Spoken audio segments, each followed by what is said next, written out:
Okay, so it's like time for us to dive into some black lighting because, guys, my goal is to kind of get us caught up when it comes to DC All In Initiative. And for me to do that, we got to, cover a lot of different books that came out in the last almost a year now since DC All In had officially started. Now, with that being said, I kind of want to sit down and cover black lighting. Now, when it came to this series, my goal at first was to cover 2 to 3 chapters of video. And after reading the first 2 chapters, I kind of realized it would probably be better to wait until the series was wrapped up, or at least the first storyline was wrapped up. Now, for me personally, at first, I kind of thought this was an ongoing series, but come to find out it was a mini series. And honestly, I'm not mad about that at all because here's the thing. I want to see more characters get the chance, their time to shine. And for Black Lightning, he always just pops up, gets a brief moment, and then just disappears for a good couple of years. So it's kind of cool to see DC finally give Black Lightning some more time to shine in the current time of DC Comics. Now, for me personally, the opening pages of the storyline kind of does a great job in reminding you what exactly happened when it came to Absolute Power. And let me explain, because Absolute Power was DC's last big, huge event where basically you had Amanda Waller say, you know what, the superheroes cannot be trusted. And she took their powers away and did a few other things as well. But when it came to Black Lightning, when it came to Amanda Waller's army coming into the city, he felt like he had to protect his daughters. And so you had Black Lightning fight against the army of Amanda Waller. Now, of course, his girls are kind of like, hey, Dad, we're here to back you up. But then a matter of seconds later, you didn't have all 3 characters lose their abilities thanks to Amanda Waller. Now, with all that being said, we're kind of left to believe okay, something bad had happened to his daughters when it came to their powers being shut off. But as we jump into the present day, we get that update where everything did somewhat work out, where you have Black Lightning being able to regain his ability, but so did his youngest daughter, Jennifer. Now, here's the thing, because we do see Black Lightning right now having this conversation with his ex-wife, but who's still kind of his best friend. She's always in his corner, and that will be Dr. Lynn Stewart. And once she kind of helps him realize that even though he did believe he failed when it came to protecting his daughters, look, everything still worked out. You still have a chance to be that great father for both of your girls. Now, of course, you do then have Black Lightning get called away by the Justice League. And this kind of leads us into the point where we do learn what Black Lightning's role is when it comes to being part of the Justice League once again. Because remember, at this point in time, for the entire league, they brought in almost every single hero to help out, to basically help protect the world. And so each character has their own role when it comes to the league. And so for Black Lightning and also his daughter, Jennifer, they have their own role when it comes to being part of the league. You see, when it came to Absolute Power, you had people, like I said earlier, lose their abilities. Now, you had some folks' abilities go over to someone else. Now, thankfully, the people who had lost their abilities were able to regain them. But you didn't have some folks out there who had the genetics to become a metahuman. Their powers had finally manifested. The problem is that they keep popping up left and right at a fast rate. And these new metahumans don't truly understand how to control their abilities. And so for Black Lightning and his daughter, their goal is to go around and try their best to help out different people in those situations. Like, for example, there's this young boy right now whose power going crazy at his school, Garfield High. And so you have Black Lightning being able to move in there and help calm the kid down and then take the kid over to the Watchtower. And for me personally, I kind of found this a tad bit cool because for Black Lighting, it's him being that educator he used to be back in the past. Because now it's him going out there to find different people who just out of nowhere gain metahuman abilities, but have no idea how to control their abilities. He wants to be there for them to teach them how to use their powers before the powers go too wild and crazy and somebody does get hurt. And so we do learn the young boy's name is Isaac Mitchell. Now for Isaac, he does become very important for like the rest of the storyline. But right now it's him getting that help he truly needs. But now we have to switch over to Jennifer calling up her sister Anissa. Now, their conversation kind of hints at the idea that there's something going on with Anissa because apparently she won't come and visit the rest of the family, especially when it comes to like Black Lighting Jennifer at the Watchtower. And Anissa had powers when it came to the beginning of absolute power. So you're kind of wondering, like, okay, did she lose her ability? Or was she able to regain her ability, but something else is going on with her? But either way, as we switch over to Black Lighting, we see him meeting up with Superman. It's kind of cool because for Black Lighting, it's him saying like, I'm loving the idea of this role, being able to run a school technically with his program, helping out young people and their metahuman abilities. And of course, you have Clark Kent just being in Black Lighting's corner, kind of reestablishing that strong bond between these two characters. And it's kind of cool because we do see Black Lighting, making sure to help out Isaac. You got Jennifer involved. You got the Atom involved. Like you have all these different characters being able to come together to actually help out Isaac the best way they could possibly can. Now, with all that being said, you didn't have the Atom tell Black Lighting like, hey, there is another metahuman out there who most likely need our help. But this kind of brings us into the closing part of this first chapter because once you do have the two heroes arrive at the location of this supposed brand new metahuman, you do have our two heroes kind of struggle at first when it comes to our two heroes helping out this metahuman. Now, at first, it's Jennifer right now trying her best to show her father that she does have the ability to handle different types of situations. Now, with that being said, you do have this metahuman kind of give her a hard time, but once you do have Jennifer and also the metahuman hit the ground pretty hard and you have Black Lighting arrive, we kind of find out this other metahuman they have to help out is no other than Anissa, the other daughter to Black Lighting. And it does seem like here in this chapter, she had lost control of her ability or she have now gained new abilities. Now, as we get into the second issue, I kind of realized where this story is going to go with the whole idea of Anissa. Because for Anissa, like I said, in absolute power, people had lost their abilities.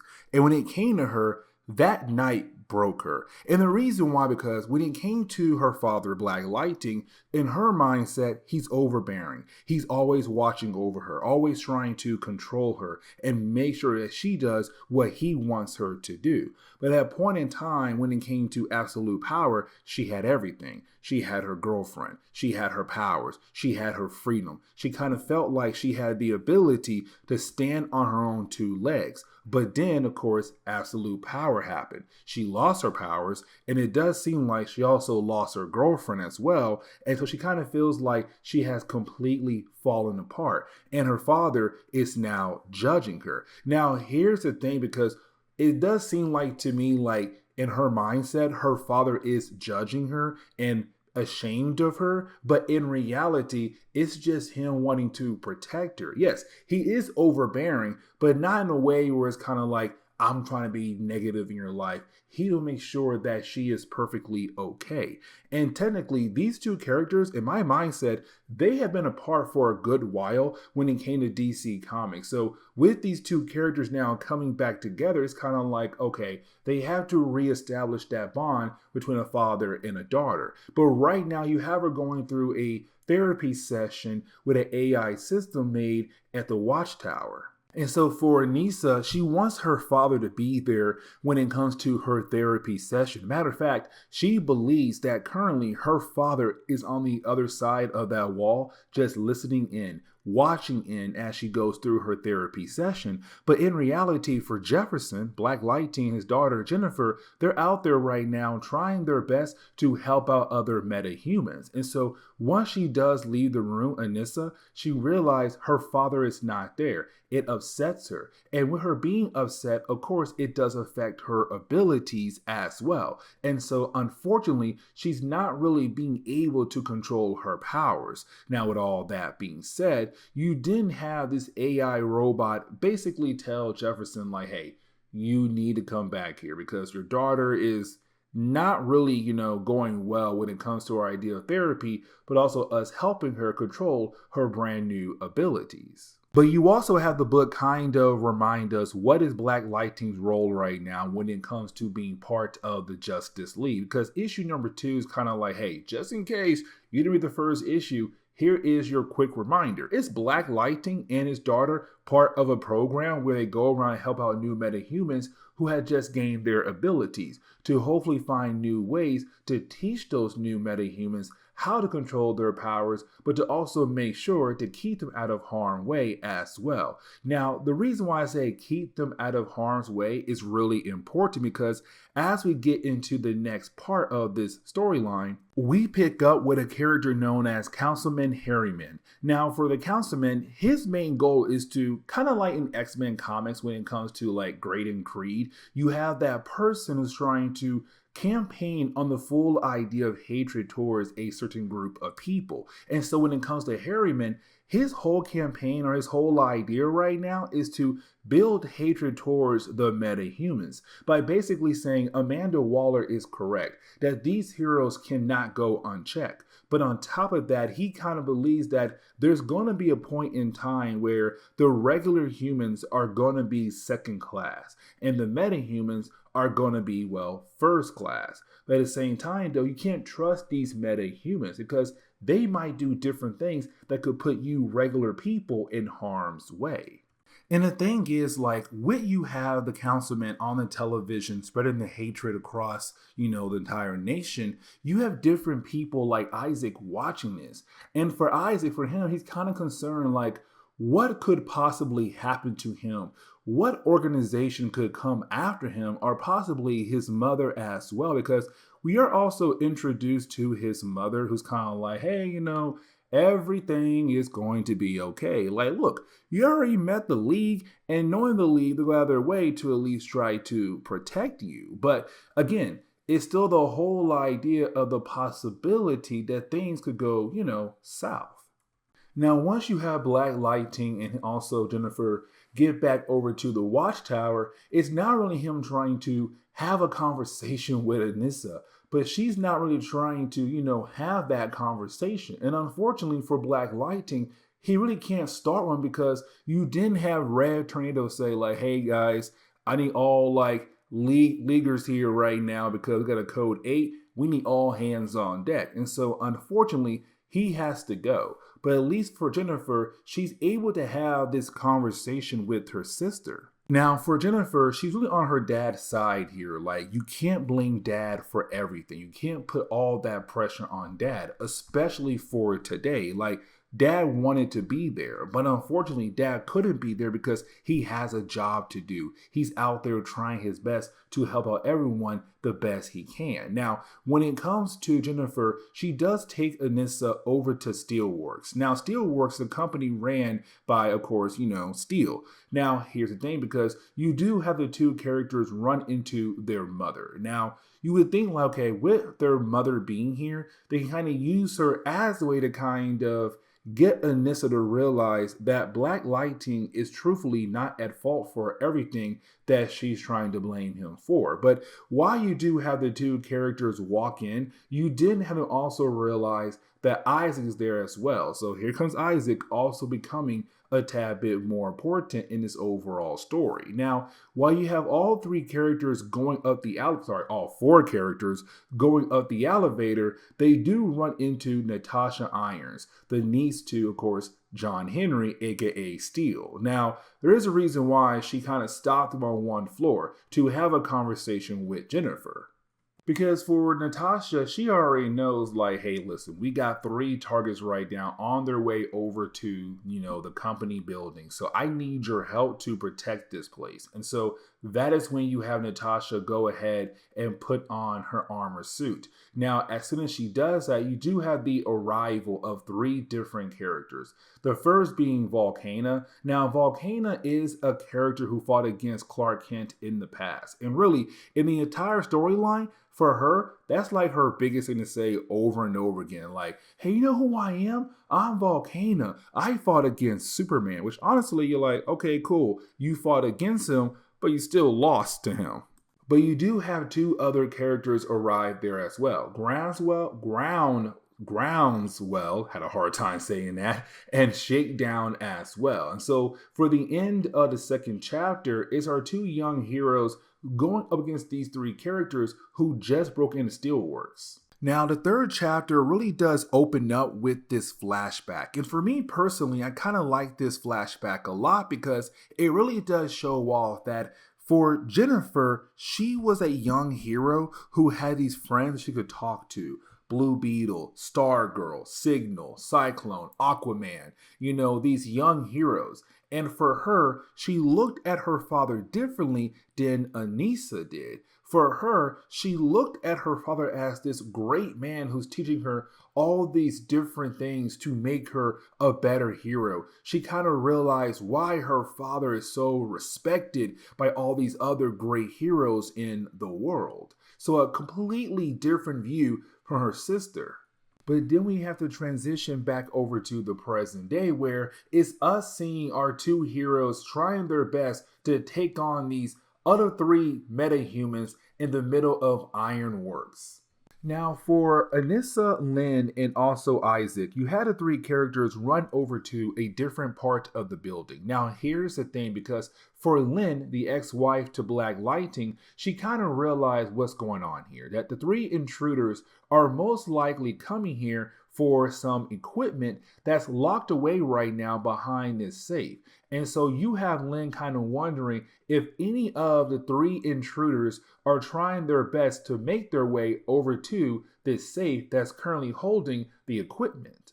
But now we have to switch over to a debate happening between two different characters on live television. Now, of course, one of the guys who are part of that debate would be the councilman who's right now trying to run a whole campaign of hatred towards the metahumans. But with that being said, we're also being introduced to another character named Josiah Powers. Now, Josiah is trying his best to run a campaign that really shows love towards the metahumans. Now, with these two characters, especially for Josiah, they become very important in a later storyline that we may or may not cover on the channel after this one right here. But either way, you do have the two guys kind of go back and forth between one another, trying to establish who is correct, to love metahumans or to hate metahumans. But while you have debate going on live television, you had a story kind of switch over to really our heroes, but really more on Anissa. And here's the reason why, because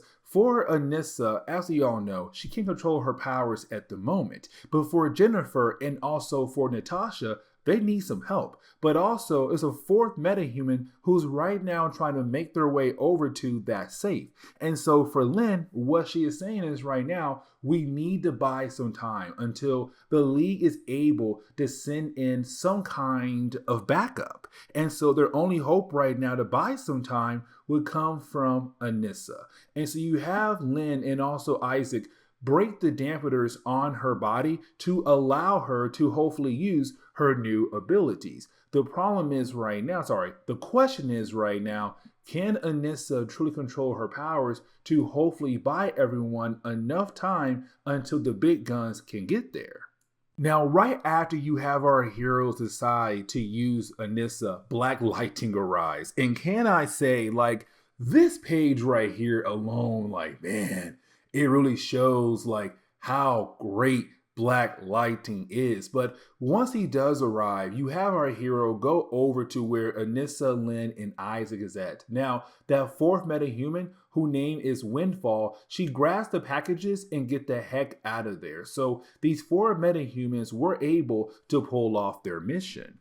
Now, after all of that, we kind of get into this conversation that really does, for me, I guess, establish what's going on in Anissa's mind. Like earlier on, we kind of got the idea that her and her father have some issues, but we kind of get the full picture here for me personally, because for Black Lightning, he realized that Anissa powers are going out of control again. She needs somebody in her corner who could talk her down to help her control her abilities. And so you do have him be in her corner. But for Anissa, she's kind of like, no, I don't want you around because basically you lied to me. It's your fault that I lost everything. It's her kind of telling us again that she had everything in her life. She had the power. She had the girlfriend. She had the freedom. She had the ability to stand on her own 2 feet. But again, when it came to absolute power, she lost all of that. But she blames her father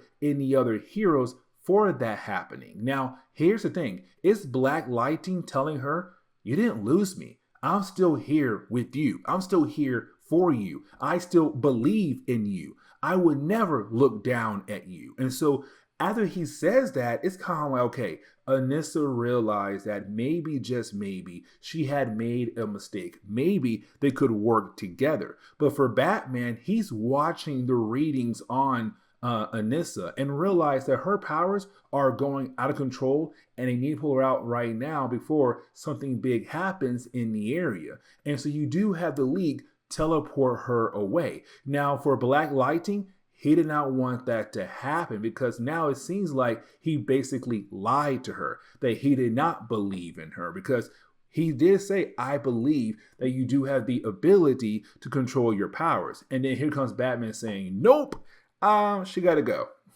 And so you have Black Lightning go over to the Watchtower. Now, when he arrives, he confronts Batman, Superman, and Wonder Woman, the big 3. Now, he knows it was Batman who technically pulled Anissa out, but it's also him saying, like, I had it handled. Now, for the big 3, they're kind of saying, like, dude, we were trying to protect you. And here's the reason why.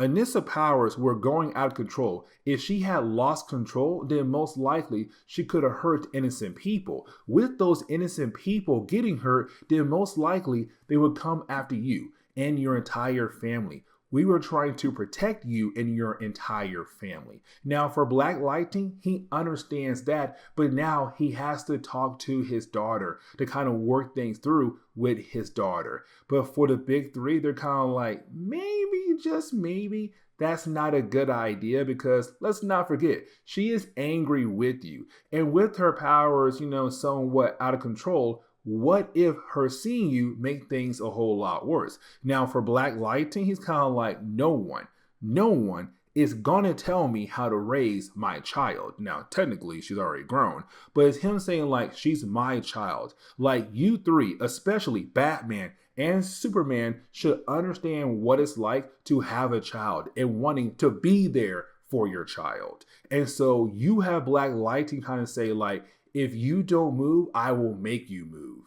Now, as we get into the 4th chapter of this storyline, we're really picking up really more of us seeing, Black Lightning trying to punch Superman, which of course is not going to be an easy task, but you also have Diana being able to stop him in his tracks. Now, once you do have these 2 characters being able to calm him down, they tell him like, dude, go talk to your daughter.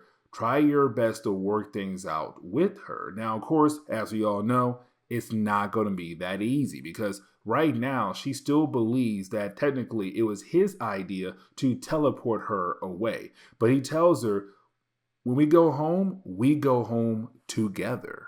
Now, after that, you didn't have Black Lightning call up his ex-wife, Lynn. Now, when he does call her, he's kind of like, okay, listen, we need to know 3 things right now when it came to that previous incident. Like, what in the world did they take from Steelworks? Number 2, where in the world is Isaac at? And also, what's really going on here? Now, with those three questions, we do transition over to Isaac. And we see that Isaac is currently with, well, Windfall. Now, Windfall is part of that group of metahumans who went out of their way to basically kidnap Isaac, but also steal a few things with Steelworks. Now, for Windfall, what she is trying to achieve here is that to bring Isaac over to their side by saying, hey, listen, I know the heroes are trying to help you out. They give you dampers to cancel your powers out. But here's the thing. We took those dampers off. Your powers is all mental. Like once you technically learn how to use your brain to control your powers, then everything works out for you. Now, here's the thing. Black Lightning and his crew, they were trying their best to figure out how to help out Isaac. It just take some time. But for Windfall, she believes that she can trick Isaac into believing that she has all the shortcuts when it comes to him learning how to use his powers. But it's also her saying, like, after that previous incident, everyone left, but the heroes left you behind, not us. We stood by your side. Now, you do have Volcano bring in his mother to basically say, like, we're here to help you. So you didn't know your mom was getting attacked by the Sons of Liberty. Now, the Sons of Liberty is an organization that goes after metahumans. Basically like the Friends of Humanity when they go over or after, the mutant race over in Marvel Comics. The Sons of Liberty, they go after metahumans. And so with all that being said, they're kind of like, hey, we protected your mother. And honestly, you should realize that we are the better choice for you in your life. Now, for Black Lightning and also for Jennifer, they head over to the home of Isaac. Now, when they arrive, they find the symbol of the Sons of Liberty on his wall. Now, they're kind of wondering, like, okay, is Mitchell with them or possibly with the, other metahumans? Now, we also learn here the metahumans, what they had stole was tech that had originally belonged to Cadmus, a completely different organization. But the tech workers at Steelworks had broke the tech apart as a way to study it. Now, for Natasha, what she is telling us right now, currently that tech is basically nothing. It's worthless. But with a few illegal, mods to it, you can turn that tech into power dampers. And so for our heroes, they're kind of wondering, like, what are those metahumans trying to plan out? Now, for me personally, it kind of felt like we reached a point of the story where the story was supposed to be longer or possibly have more issues involved. And the reason why I'm saying that because we do see a quick change when it comes to Anissa, where she's no longer truly upset with her father, where technically she can understand where he's coming from, but also understand that, like, he's going to be in her corner no matter what. He would never look down on her no matter what. Now, with all that being said, it's also her kind of learning how to use her powers by training with the different people of the league. And so over time, it does seem like she's now officially ready to get back out there in the field with her brand new abilities. And we also see, like, she's now truly able to sit down with her sister and kind of like both of these sisters now on the same page when it comes to being a hero, when it comes to being with their father out there in the field. It's both of them right now coming to a full understanding. Now, for Jennifer, she's still allowed to go out there in the field, not Anissa just yet. And so for Jennifer, she does get called away for a mission with their father. And the situation was that the Masters of Disasters, they had attacked the councilman while he was trying to give out a speech. Now, for our heroes, they're right now trying to find different clues that could possibly help him. One of the clues is that Isaac was there. Now, for Anissa, she's plugged into their communicators, and she says, hey, look at this. Isaac is basically a hostage. And here's the reason why. His mom has not gotten to work lately, and that right there is very weird. Both of them are right now currently hostages for the Masters of Disaster, but there has to be a connection between them and also the councilman.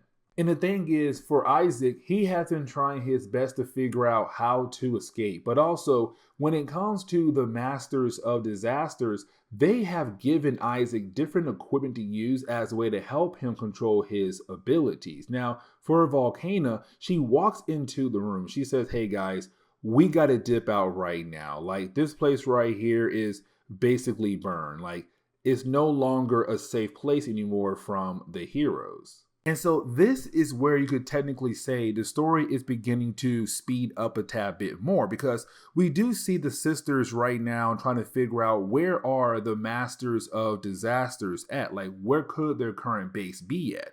But while they're trying to do that, you also have Volcana give Windfall a package, and she tells Windfall, just go to this address. And of course, Windfall does go to that address. And this kind of leads into a trap for our heroes, because when you do have our heroes arrive at the same place Windfall was at, they find Windfall. Windfall is completely knocked out, but you didn't have Anissa, who's still plugged into Black Lightning and Jennifer's communicators. She tells them like, hey, look out, because there's something else in the room. And she's right. There was a power dampener that went off. And so, of course, for Black Lightning and now his daughter, their powers have been completely turned off. And things get even worse, because then they are now completely surrounded by different members of the Sons of Liberty. And so this was the perfect trap for them, because now Black Lightning and also Jennifer, they can't really use their powers to protect themselves. They have to rely on their fighting skills to hopefully get out of this situation. And so as we get into the final chapter, it's now Anissa asking Batman to let her go. That basically she believes that, like, you know, she does have full control of her abilities once again. And you have Batman, you know, wish her good luck. So there goes Anissa to help out her family. And thankfully she is coming, because when we jump back over to Black Lightning and also Lightning, we see the two characters, you know, kind of struggling, really more him. Like, he's trying his best to take on an entire gang of people as a way to protect his daughter. But the problem is they're getting the upper hand on him. But luckily for him and also Lightning, help does arrive.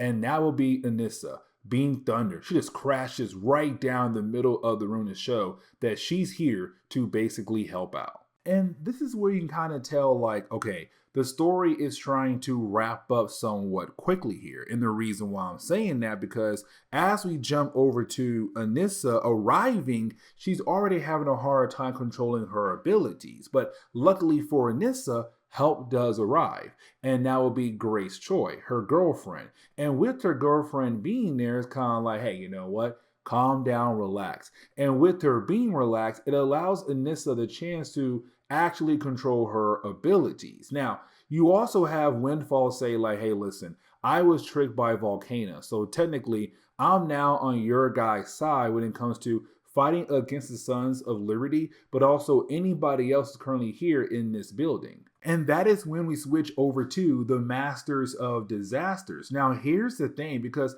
for this crew right here, really more Volcana, she's working with somebody else. And the thing was, there is a special reason why she went out of her way to steal that equipment from Steelworks to also modify it to the point where it would have the ability to shut down metahuman powers. Really, it was more Isaac being able to modify, it seems like. But either way, there is a special reason behind it. But unfortunately, we're not really told until after the big fight scene, where you do have our heroes arrive. Now, when our heroes do arrive, it's game on. It's our heroes fighting against the Masters, but our heroes have the upper edge. There's more of them than the Masters. So after a few pages, you do have our heroes being able to easily take them down. And so this kind of leads us into that point where everyone is happy. Everyone is being able to regroup one another. You do have Lynn, also Black Lightning, kind of kiss one another. So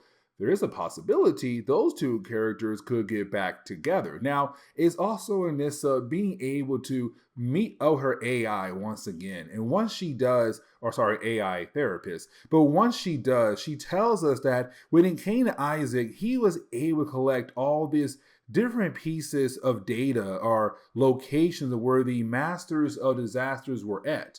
And once they had all those locations, you had our heroes being able to backtrack and collect so many different pieces of information. And once they were able to collect all those different pieces, they learned the full story.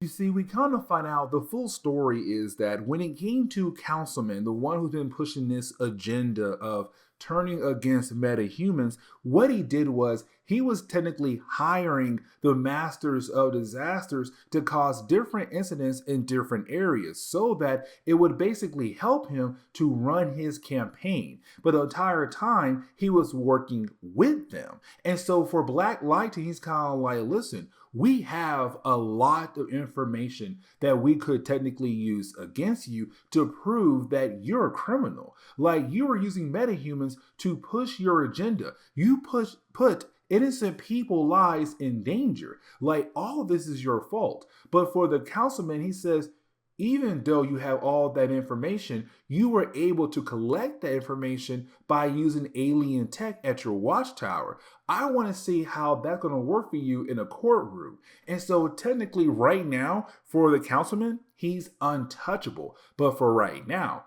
down the road, for Black Lightning, he might have different ways that could allow him to find a way to put this man behind bars. And so to close on this video, we see Black Lightning going over to pay a visit with Josiah Power, the one guy who's also kind of debating the fact that metahumans should be loved, that metahumans are here to help out. Now for Black Lightning, he's saying, listen, with my daughters basically running my program with the Justice League, my schedule is a tad bit more free now. With my schedule now being more free, that means you and I can work together on a new project. This new project is to fight against the councilman. He's right now trying to run a whole campaign where its metahumans are evil. What we right now need is a group to fight back against that, to show that metahumans are not technically evil, that metahumans can be helpful. And so this is the beginning of the Power Company. And so with that being said, guys, this is where we're going to end today's comic book video. So please leave me a like down below and subscribe. But guys, see y'all next time. Later.